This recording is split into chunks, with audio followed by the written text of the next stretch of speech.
کیا بھارت کی سستی تیل درآمدات کا خاتمہ ہو گیا؟ اربوں ڈالر کی وہ تجارت جس نے بھارت کی ترقی کو سہارا دیا تھا اچانک رک گئی ہے۔ امریکی صدر ڈونلڈ ٹرمپ نے روسی آئل کمپنیوں روزنیفٹ اور لوک آئل پر سخت پابندیاں عائد کر دیں اور بھارت پر ان پر عمل کرنے کے لیے شدید دباؤ ڈالا۔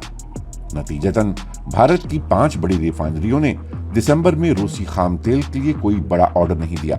روس کی طرف سے یوکرین پر جنگ مسلط کرنے کے بعد بھارت روس کے سب سے بڑے گاہکوں میں شامل ہو گیا تھا۔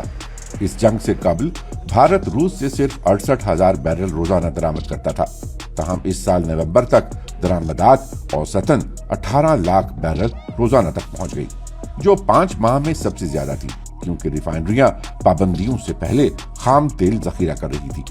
لیکن دسمبر میں ان میں تیزی سے کمی ہوگی اور پھر یہ تقریباً 1/3 رہ جانے کی توقع ہے۔ بھارت میں ریفائن کیا گیا روسی تیل نہ صرف ملک کی معیشت کو سہارا دیتا تھا بلکہ یورپ میں پیٹرول یا ڈیزل کی شکل میں واپس بھی جاتا تھا، جس سے روس پر مغربی پابندیاں مؤثر نہ ہو پائیں۔ اسی لیے صدر ٹرمپ نے رواں موسم گرما میں بھارت سے امریکی درآمدات پر ٹیرف 2 گنا کر کے 50% کر دیا تھا۔ بھارت کی معیشت کے لیے سستا روسی تیل انتہائی اہم رہا ہے۔ ماہرین خبردار کر رہے ہیں کہ اس کے بغیر بھارت کا 8 سے 9% GDP کی ترقی کا ہدف خطرے میں پڑ سکتا ہے۔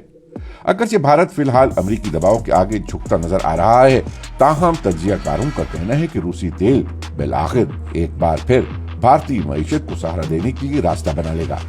طلب بہت زیادہ ہے اور قیمت بہت پرکشش۔